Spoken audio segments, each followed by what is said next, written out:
To Bigger Than the Final Score. This is Pete Ferguson from Peter Ferguson BHS LLC and Lincoln Public Schools on 93.7 The Ticket.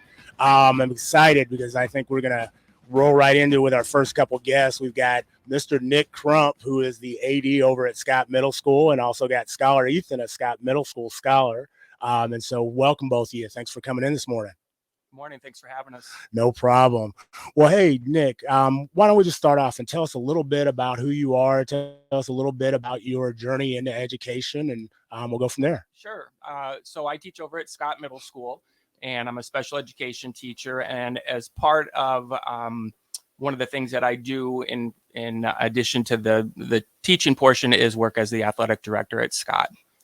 No, Nick, tell us what, when you talk about like the athletic director, most people think about like, the high school level and what all that entails. We've had a couple athletic directors from the high school level, one from Northwest and then one from Standing Bear and North Star. What does that entail at the middle school level? Yeah, so at the middle school level, it's in addition to your responsibility as a teacher. So it's not quite as involved like at the high school level. It's definitely more of a full-time type of a responsibility. At the middle school level, we have it's the focus is about participation. So the main thing is just to make sure you get out your information in regards to the upcoming sports, line up your coaches, come up with a practice schedule, and then just make sure that everything runs fairly smoothly after that. Okay, so obviously, I'm just going to take a wild guess that you like athletics. So that's not a job for somebody that doesn't really enjoy sports. So tell us a little bit about just your love for sports. Did you play it in high school or growing up, and kind of what like fostered kind of that passion? Sure, yeah. Growing up, I played several sports.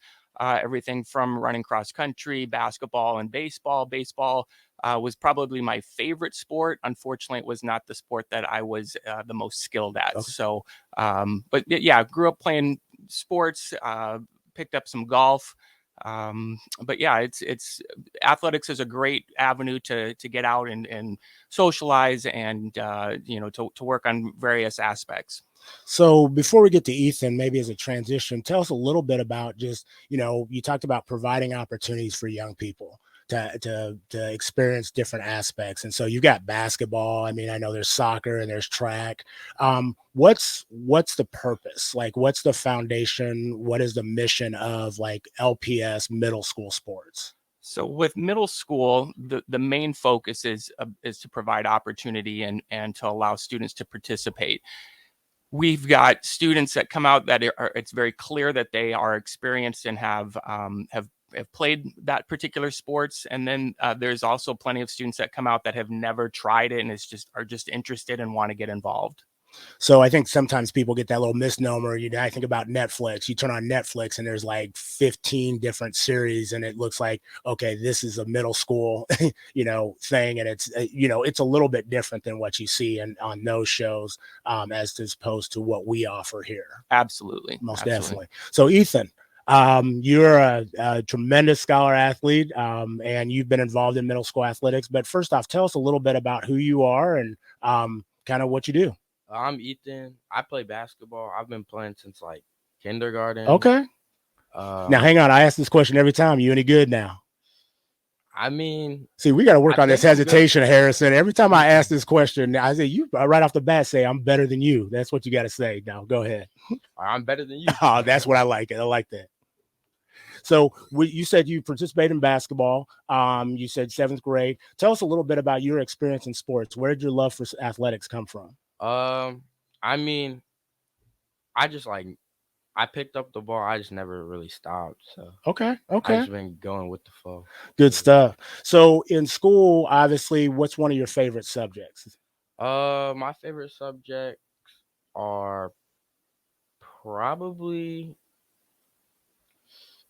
I don't know. I kind of like English. Okay. Yeah. So he goes ahead. Now, you like the writing part of it, or you like the reading? More like the writing part. Okay. I'm same with you. Okay. That reading stuff, I enjoy it, but the writing was so much. I love that aspect of it. So Nick, when you talked about, you have scholars like Ethan who've participated, he said, he's had a long-standing history in athletics. How do you mix that balance of those who come out and want to learn the development aspect of things, but also you have those that may have a higher, knowledge level and kind of want to take it to that next level. Yeah, there's a couple of ways that we try to address that. So, there are different teams. So you take your most skilled athletes and you place them, and then it just sort of kind of filters down to the last team. In middle school, there are no cuts. So everyone that wants to participate has that opportunity. One of the challenges that we run into, and it's a good challenge to have, is that oftentimes we have a number of athletes that are interested in participating. So in regards to numbers, it can be difficult to get everybody on a team and be able to get everybody the playing time that they want. And another thing is, how do you identify coaches? Now, I know you talked about, are they volunteer? Are they people that come in from the community? Are they other educators who just, love the sport and kind of maybe don't want to do it at the high school level? Yeah, finding coaches is probably the biggest challenge as a middle school athletic director. It is a paid position. Okay. However, just if you think of the time that they have practices and the amount of time that they practice, it can be difficult to work into people's schedules. So for more of a professional person to be able to practice every day or commit to at least 2 or 3 days a week from 3 to 4:30 can be really difficult. The best thing is when we do have educators in the building that are willing to work after school with the students. Fantastic. And also, if you're ever looking for that opportunity, go to lps.org and just look at the employment opportunity, or definitely just give us a call in. This is Pete Ferguson on 93.7 The Ticket with Bigger Than the Score. I'm here with Mr. Nick Crump and also Scholar Ethan. Ethan, I want to ask you, just, you talked about your love for sports, but tell us a little bit about your family. Did any of them, like your mom, she's sitting here, was she somebody that has helped inspire you? I know you have a sister that did a number of different things, or is it something that causes some competition in the household at all? My brother. Okay. So he's like a wrestler. He's a football player. Okay. We always get in the competition. So it's like, I mean, it kind of helps me work harder. But I say my dad. Okay. He pushes me to like be like the best I can really be. And my mom, she also helps me to be like the best I can be. So yeah, just like my family and parents, they just like push me because they think I have potential. So it just helps me be a Good. better player. So what are some of the characteristics that you think like you have that are unique? Some of those traits that you have that make you just not only just an athlete, but a tremendous scholar to be around. I think creativity. I think being open-minded too, because like on the court and through school, it's like you need to like be able to learn new things, and it's like you need to see things from like other people's perspectives. So I think that really helps with like sports and school. Fantastic.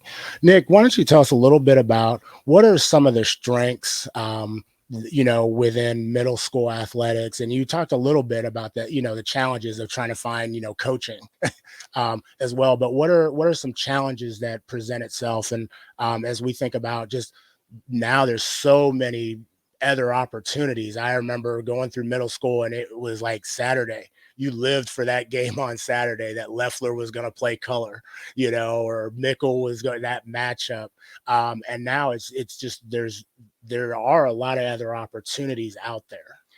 Yeah, you're exactly right. So with all of the other opportunities in regards to the different teams that the kids are playing on, it does become a challenge where with scheduling. So with the middle school games, they are earlier in the morning. Oftentimes the coaches are able to put in those conflicts for those upcoming tournaments where their students are able to play. The one draw that the middle school really has is for a lot of the students, they're playing on multiple teams where they're not playing together. So this is a lot of times the first opportunity that they have where they get to play together and thinking ahead as to what high school would look like for them. Yeah, and I think that's one of the things that I think I don't want to say is lost, but I remember my daughter was playing and I loved it because these were individuals that this may be the one time that they all get to play together. And as they moved forward, looking at those pictures of like, okay, that team was going to this school And so they got the opportunity to be on the court or on the, the volleyball court at the same time, but also friendships with kids that may not have continued either in athletics. So they were in music or they were in theater. And so when they walked in the building, there was still a connection of something they did in common. Yeah, absolutely. Awesome. Ethan, tell us a little bit about like why has middle school athletics been something that you've enjoyed so much? I've enjoyed middle school athletics because I think it gives you like extra practice. Like it's not at like the highest level, but like you're still learning. And then I think like also like the coaches and like the helpers and stuff, they like not just for sports, like they just help you learn like what's good just for your future. Awesome. I think that's right. It's that extra opportunity. Anytime you get an extra opportunity, I think it makes you better, no matter what capacity that's in. So Nick, I want to change it a little bit. Tell us who's been a mentor in your life, and who's kind of helped get you to this point that you're at today. Yeah, there's several people that have been a big influence to me, but one of the ones that come to mind would be Mr. Jeff Rump, who was an educator for a number of years and a coach at various levels. He's coached volleyball and basketball. He's been at Lincoln Northeast early on, and then finished his career out at Lincoln Southwest. But always there, very positive, very very professional. Always conducted himself in a very positive manner, and so that's a person that I have always looked up to. Fantastic. Ethan, same question to you. Who are some mentors that you may have had? Mentors I might have had. I think there's this coach. Her name was Miss T. She used to coach Scott basketball. Oh, okay. Yeah, I used to see her at the Y, and I mean, she would always make sure I was just working hard, and she would just tell me that. She would just talk about like how if I worked hard, I could do like big things and stuff. So that just helped me. Awesome. And that's Sierra Tolbert that he mentioned. Okay. I think Miss T's over at Northwest. No, over at Northwest. So shout out to Miss T. So Ethan, I'm gonna kind of turn the tables a little bit. You get to give some advice. Okay, so oftentimes we get parents that give advice to scholars about this. What's a piece of advice that you would give to parents to help support their scholar, not just in sports, but more so in school and in life? I think I think to push your kid to the highest level they can go, like push them to their full potential. But like I think don't go like completely overboard, because it's gonna it might make your kid lose love for like what they're doing. Without question. You talked about that love for everything. And so what's been a memorable moment for you that you just like you've hold down to this early on? And I don't want to say just your career, but your academic and athletic career. That's a tough one. You've had so many right there. You got all those championships, all those A's. So I think when I played against like my best friend, okay, I played him in basketball, and then I hit the game winner. Okay. Yeah, because he was, I don't know, but yeah, it was just. You were about to get personal on that one real quick, Yeah. So we won't put his name out there. Hey, Nick, what's a piece of advice that you would have for parents as they go through as a parent yourself? What are some of those life lessons that either you have instilled in with your own children and others, or lessons that you've kind of taken as you've kind of gone through this, and you're like, you know what, I really wish this was out there so more could, take this walk. Yeah, so I would say that my answer has changed as I've gotten older. So initially with my kids playing sports and then just being around sports, it was always about the competition and maybe how many games we ended up winning that season. Right.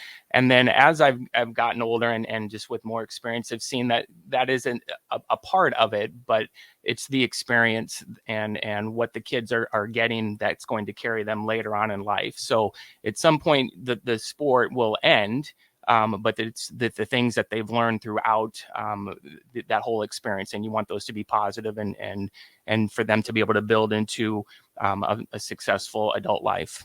How do we become like the biggest asset to the experience? One of the terms I always use is it's not our journey. And so how do we become an asset so it truly is their journey? Yeah, I think just stepping back and keeping in mind it is the student or your child's journey, and what you may want for them may not match up exactly what they want. But to always be supportive and to be positive, to let some time settle in before you start to provide advice. I'm very guilty of, after every contest we get into the vehicle and we're driving home and we're critiquing different things, and my wife has to remind me that maybe this isn't the time to do it. Favorite car ride home, Yes. when every kid wants every vehicle to be a 14 seat, a 14 row vehicle. Absolutely. When the headphones go on right away with the kids, that it's time to not say anything. So But that's when we impart our most brilliant knowledge to them right there. sometimes, yeah. So if I were to ask you one thing, and Ethan, I want to ask you this same question. We talk about multi-involved. And so can you talk to me, like, what are your thoughts on that? I think oftentimes we've had some people come in the and say, I need to kind of focus on this, or I need to focus on this. And I always agree that there's that opportunity to focus, but what are your thoughts on somebody being multi-involved? And I don't mean just athletics, but the importance of that to being a well-rounded person. With being involved with several things, I think you just gain that opportunity and you learn different perspectives towards, to just what's available and what's out there. So for students that are predominantly involved in sports, oftentimes they're competitive in nature, and everything that you do in life is some type of a competition. And to be able to do that in a healthy way, I think is very important, that I think people sometimes take for granted. Awesome. Ethan, same thing. Do you think there's an importance of being involved in multiple things, or do you kind of suggest people stick to one thing? I think it's important because, like Mr. Crump said, it gives you like multiple perspectives, and it'll give you like different characteristics. Like because like I'm a player, and then I'm also what's it called, scholar, right? Yes. So okay. you have to find time to balance those out. So I feel like you have to work harder than just people who just play basketball. I have to work harder to balance it out, make sure I'm doing my school stuff good. Mm-hmm. And I also have to make sure I'm being a good basketball player. So I think it gives you like working hard characteristics, or just whatever you really need. Fantastic. So, Nick, tell us a little bit about just your family, and just kind of, their role in this. And, obviously they've got to be generous on their time and how they support you in this. And so what has that been like? Yeah, so I have three boys, and all three of them were involved in sports in some capacity. My oldest was probably the most athletic of my three, but he was probably the one that was least interested in the various sports. I have my youngest right now is a seventh grader. Baseball is sort of his thing. And but we still encourage him to play as many sports as he's willing to play, and he's still involved in basketball, likes it, but right now I think baseball is probably where he's going to go. Fantastic. So, Ethan, as we close up this segment, I need 3 words or 1 sentence that you would want to say to somebody out there. Hard work works. Oh, okay, made it deep right there, Coach Crump. 3 words. I would say that, as just for athletes, that to keep in mind that you get just one chance to make that first impression. Wow. And so that when you attend a tryout or you attend a class, and it's that first opportunity to meet, is to keep that in mind with people, because that first impression lasts. Fantastic. Hey, Ethan, Nick, definitely want to appreciate y'all being on Bigger Than the Score, and wish you nothing but the best. Be looking for you out there on that court. Next time I ask you, are you the best out there? You just got to go, yeah, I got you.